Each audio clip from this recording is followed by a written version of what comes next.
Crazy about a Mercury. Yeet!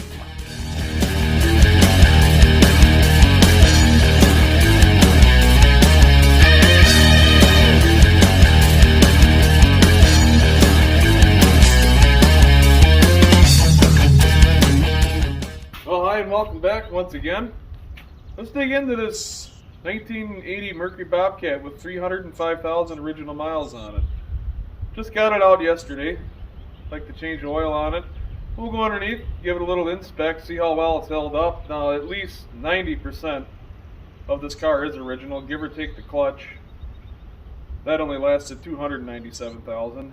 And even though I can't really prove it electronically, I do have every receipt or invoice of work done to this car all the way back from day one when they put the undercoating and the mud flaps on it from the dealership when it was new. So we'll dig into that. I'll show you the paperwork. And then I kind of want to give my new toy a little bit of a test here. The Teslong horoscope camera. We'll pull them spark plugs out, take a look in there. See how horrible that is. This does consume oil, something fears. You know, if you're not burning 5 quarts every tank of gas, I wouldn't even worry about it. This one's up to about 3. So we'll start out with a little cold start video from yesterday, getting it out for the first time this year. Let's also start out by getting this thing out and washing it up a little bit.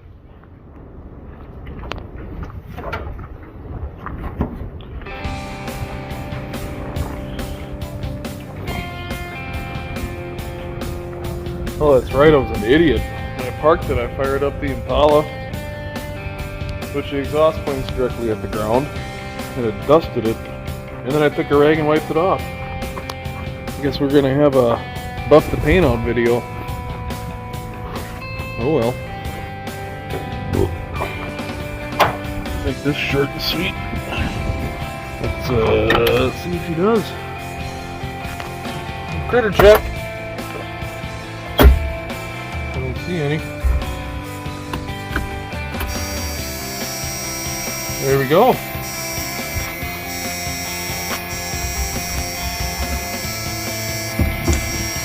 Yeah, 1980 Mercury Bobcat.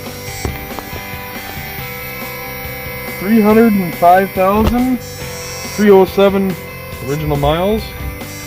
Cold start.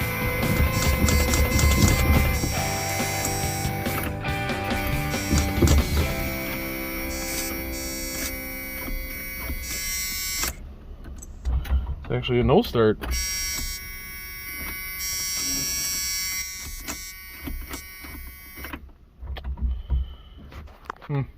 Darn it. Well, we got battery from the station wagon. See if that does it.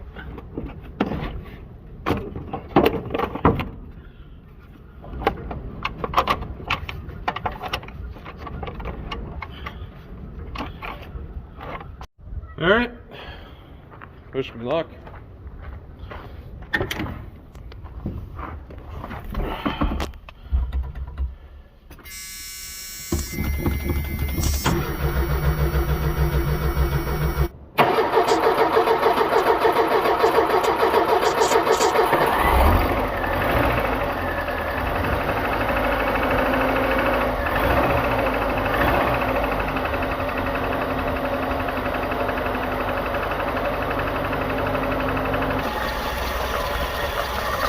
$300,000 miles, 2.3 liter cold start.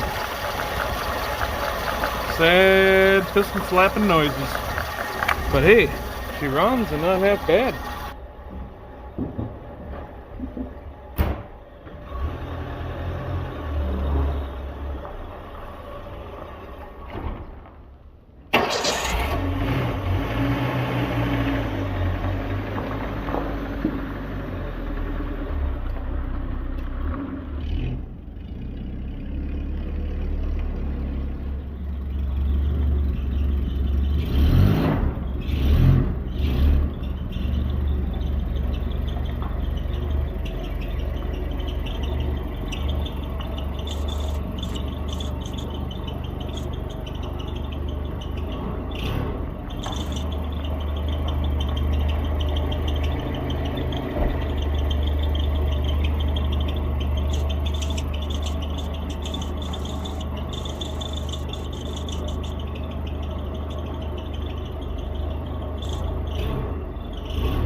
good enough for who it's for.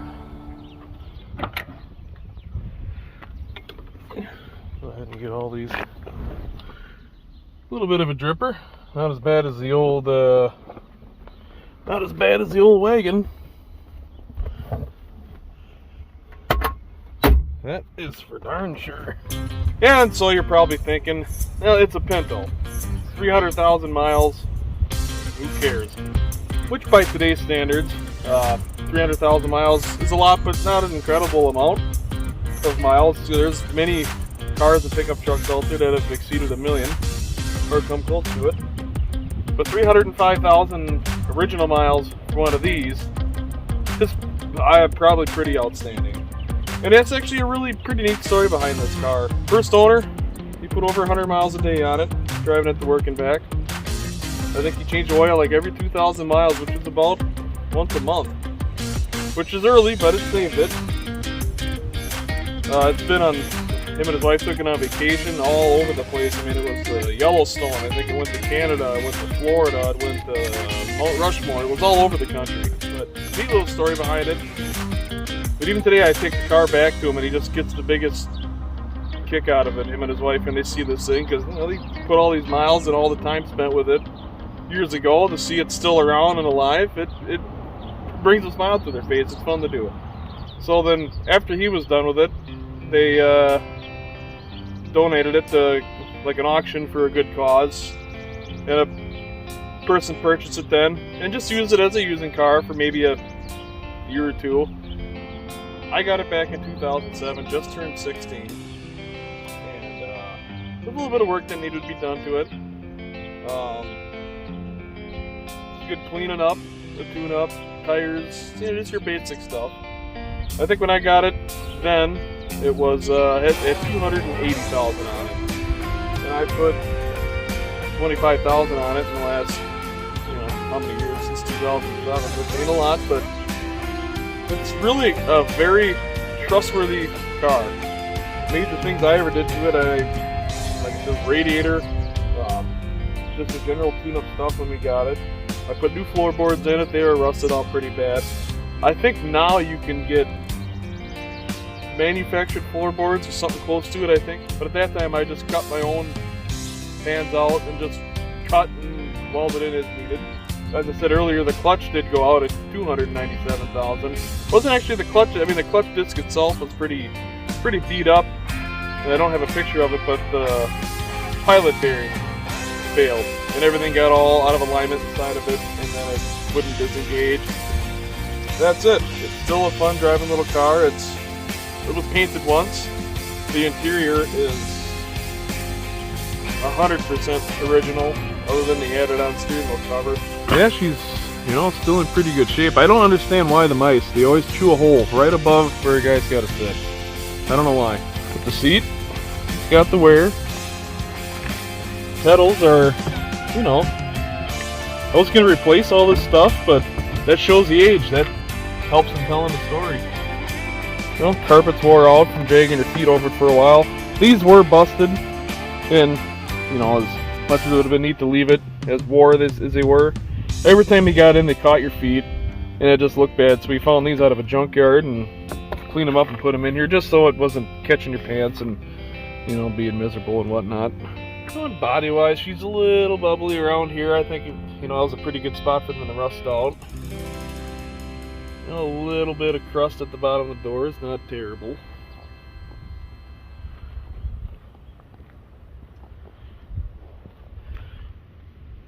But somebody once told me, take care of something, it'll last a long time, and this guy really did.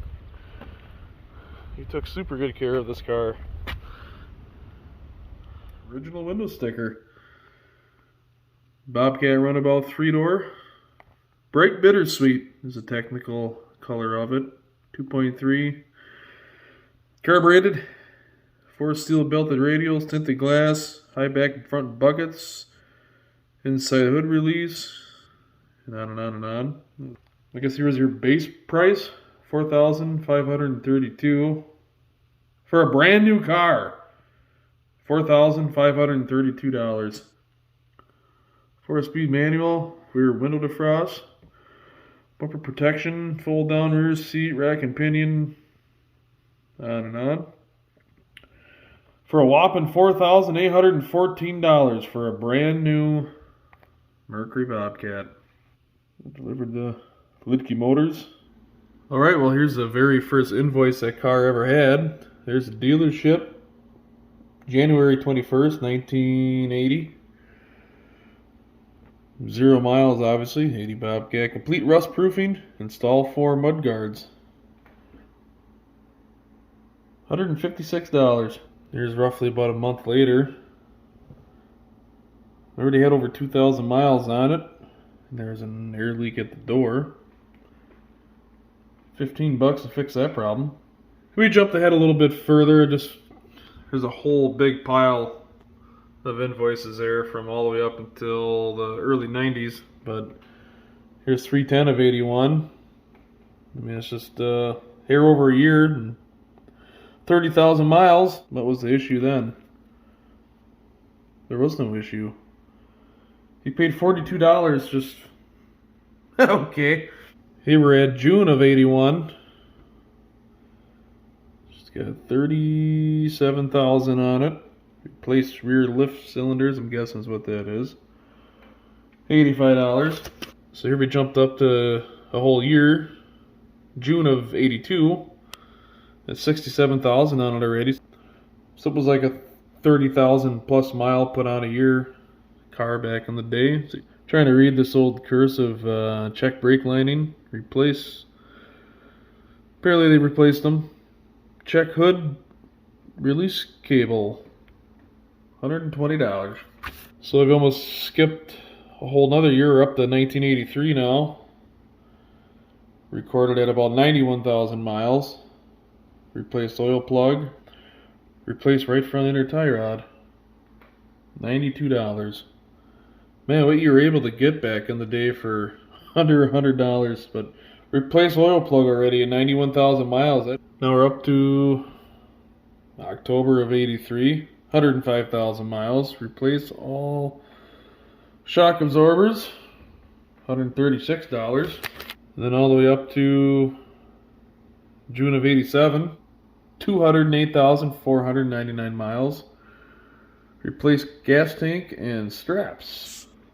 So, yeah, there's just a few invoices kind of showing the progression of miles on there. There was one in there of the rear end bearings being replaced, and that was at like 250 something thousand, but yeah.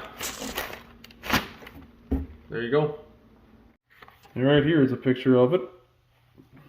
Back in June of 1991, 80 Mercury Bobcat, 267,000 miles.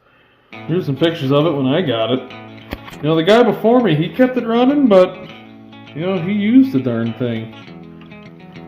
She was a little on the grubby side. Right back there's where the oil fill cap is. You can see all the blow-by all over the hood and the firewall. Oof, a little bit on the dirty side.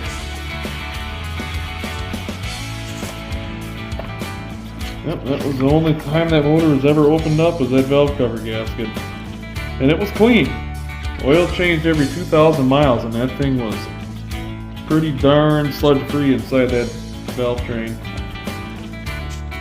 She was full of mud. You'll have that.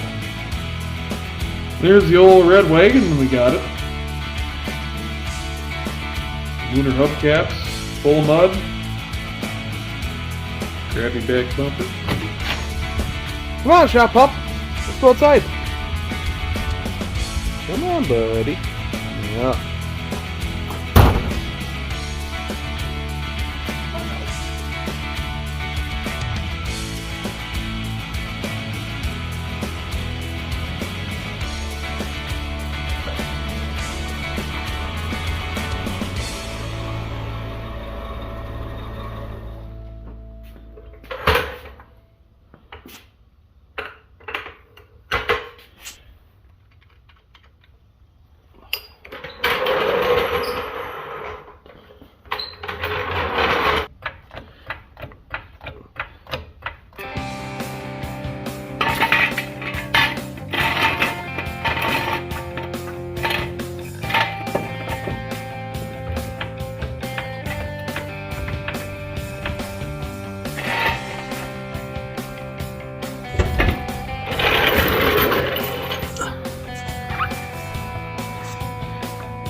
Not sure what's clicking, but 300,000 miles on it. Can't get picky. I gotta fix my hood prop. Just a second.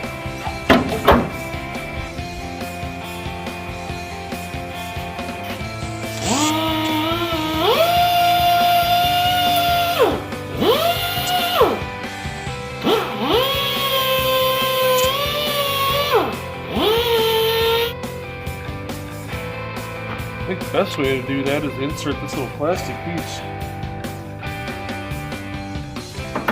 into here first, and then stick him in there. Oop.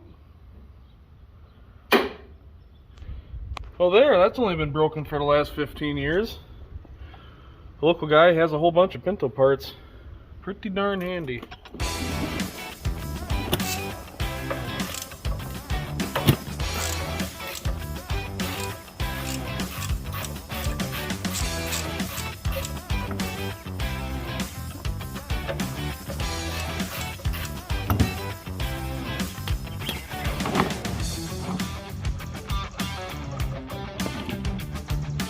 While the oil's draining, let's get the back end up and get underneath her and see how she looks. Well, you know, she's not bad. Bushing rot. But structurally, she's pretty good. A little bit of rust up in the wheel wells, but to be expected.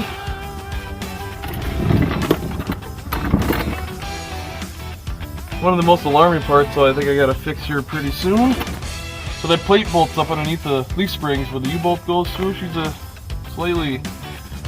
got some corrosion there. If you notice, the U-bolt is completely vertical, and those aren't. Wow, yep, see what I mean? That needs to be addressed. Oof. It's actually really bad. That breaks all the way through. She's donezo. This side here's a little bit better. Yeah, whatever undercoating they used from the factory or from the dealership back in the day, I mean, you could still. She's tacky yet. After 40 years, she's still tacky. Unbelievable.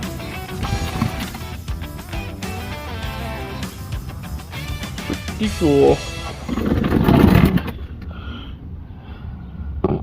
Here's one of my homemade floor pans. Here's the other. As you saw from the pictures earlier, they were rotten.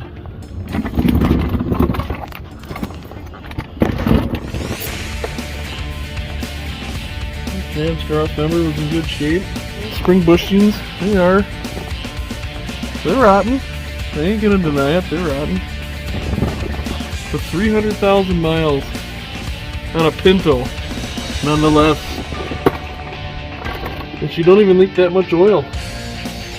Amazing, that rear main seal on a 2.3, it's a two-piece. If anybody watching, if you know, you know. And when I did this clutch, you know, it was 5,000-6,000 miles ago, that bell housing was completely dry. I don't know how the heck that seal survived, but it did. Yeah, that whole floorboard, she was cut out. You know, on both sides of this channel here. That was pretty interesting, drilling the holes out and spot welding her all back in. It turned out pretty good. I had to weld a piece of angle iron in here because this is all rotted out and gone. I mean, it turned out pretty good for homemade pans, I think. Yeah, and everybody said that these cars are junk, and I'm sure to some extent they were. You know, if you got 100,000 miles out of these things back in the day, or maybe a little more, you're probably doing pretty good. But to hold up this well to 300,000 miles, I mean, what the heck? But I think the biggest thing that plagued these cars was the whole rear-ended and explosion situation. I can't count how many times I'm out in public with this car and people just simply yell kaboom. Well, whatever. Take a quick gander down the passenger side here. A little bit more of that Floorboard replacement on this side. Nice and solid. I do know the ball joints are replaced. I believe the owner before me had one break on them. You know, they only went 270 something thousand.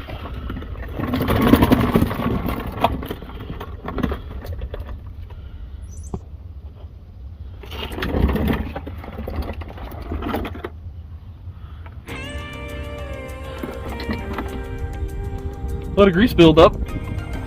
The U-joint's only been greased a million times, right? Actually, it's been replaced. I think the original one.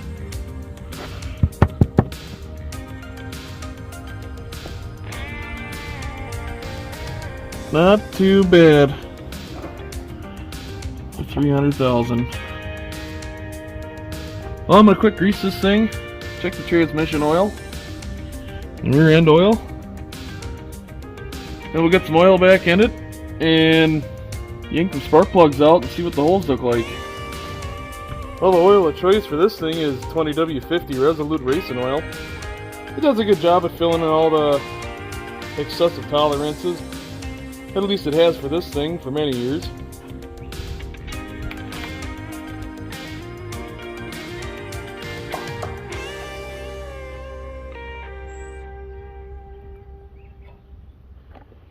Well, I gotta get that battery situation a little more permanent, and then probably should check the air filter, make sure there's no critter houses in it.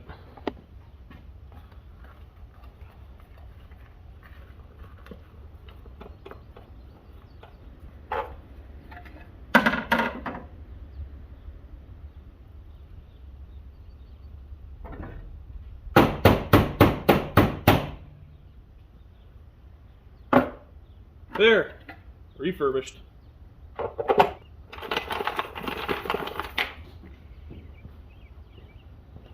I'm going to go ahead and get those spark plugs out of it, and we'll get that bore scope out and see how she looks on the inside. I imagine it's shot, is what it is.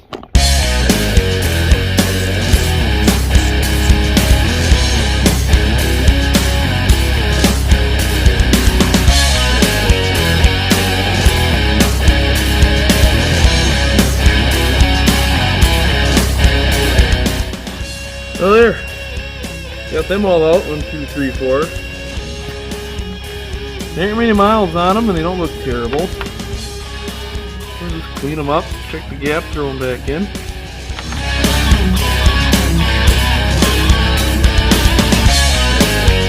And I know what you're probably thinking. It's like the 2.3, it's got a ton of miles on it. Why don't you just rebuild it?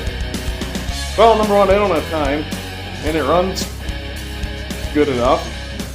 The strategy is to shut it off before the block has a grand opening. Even if it did, and I got that old wagon, they can just throw that motor in here and put something fun in the station wagon. Yeah. Pretty simple unit here. You just hold that down, she turns on. There we go. Not sure how good you can tell on the camera there, but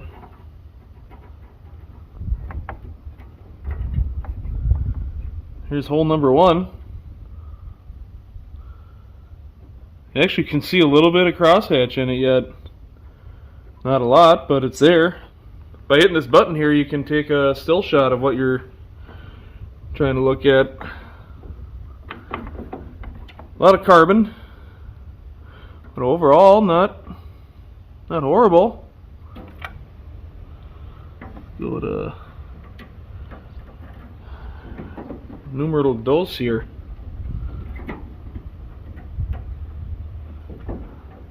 I guess that piston's at the top, duh. There we go.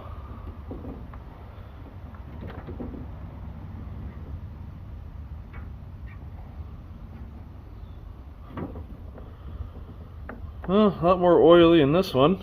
Towards the upper corner of the screen there, you can see some pretty good vertical scars, but not as bad as I thought it was going to be. Cylinder wise, not horrible.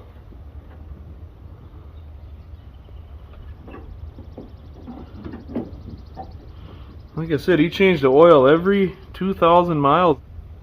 You know, really the quality of this camera, I think I paid like 170 bucks for it, but you can get real close up to stuff. And it comes out pretty good. You can definitely see there's a pretty good glaze on the cylinder. Okay, well, another cool feature I just discovered, there's a little button up here.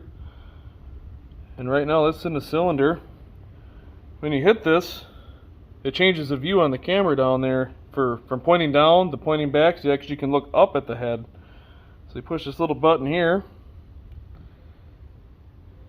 Here's pointing down at the cylinder wall. There's like a different like back angle of it, so you can see the full round.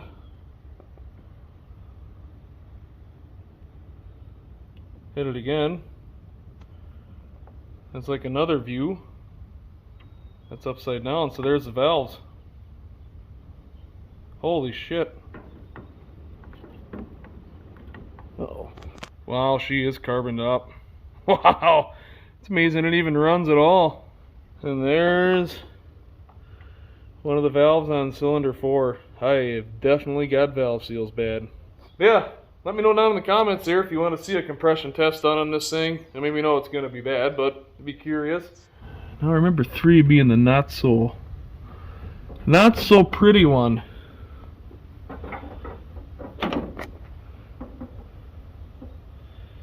It's just not too oily, but she's got a pretty good glaze on the cylinder, and there's definitely some, like I say, it's kind of hard to tell in here, but right in that area there's some pretty heavy scoring right there. You can tell right in that area there, pretty heavy scoring. I'm so amazed that you can see that much of a crosshatch in it yet. I mean, I know that holds in there for quite a while, even at a faint level, but man, that's pretty impressive. It's actually still visible. So overall, I mean, not terrible. You can definitely tell there's quite a shine there. You can see the reflection of that, whatever's on the piston. Pretty significant ridge on the top there, and some rather excessive looking type scoring there. Yeah, that's the carbon. That's still some of the cylinder there. Where she's black as to where she's scored and clean. Yeah, she's a little carbonated. I ain't gonna lie. She's pretty carbonated. Alright, let's move on to cylinder 4. Alright, there we go. Cylinder number 4. Pretty much same situation as the rest. Little more scoring on there, and it appears to be a pretty significant ridge up on the top. You can tell right up there in the corner. Sorry about the reflection, it's kind of hard to... Oh, that's better. Here we go. I guess in my opinion, that's probably the most significant or the most damaged one out of them all. Take a pitter. Here.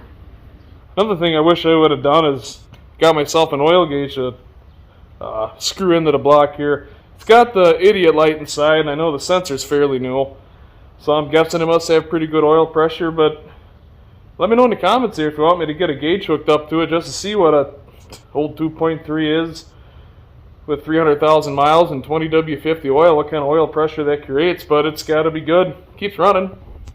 So I think what I'll do is I'm going to put this all back together again.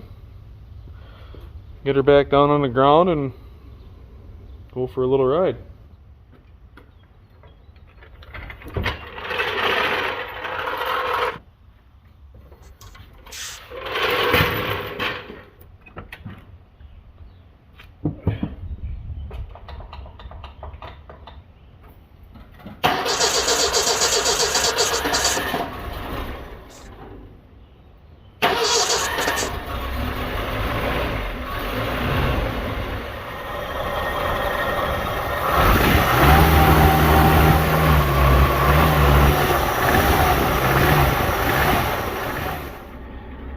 Yeah, the back springs, they're shot.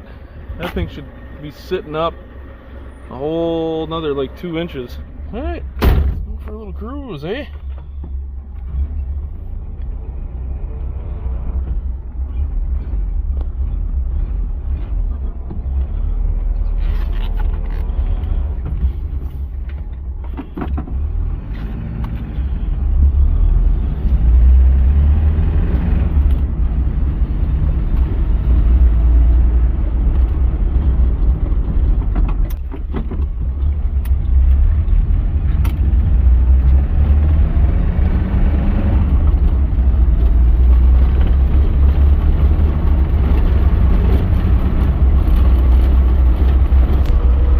Let me know down there in the comments. You know, what would you do with a car like this?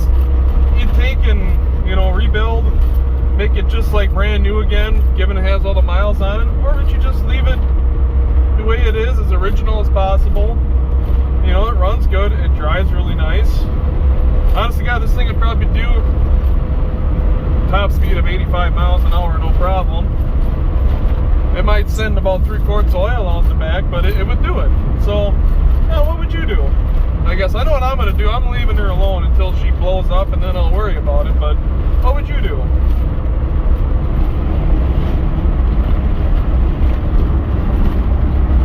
Sails along pretty nice. But anyway, I hope you enjoyed all that. Kind of a little in-depth look at a high mileage car. I think it's pretty cool, and there's a story behind the vehicle. It's got a lot of miles on it. Hope you enjoyed it, and definitely in the future, if this motor does come out and comes apart, if there's still any kind of demand for it, I'll pull it apart, do a good tear down video of the engine.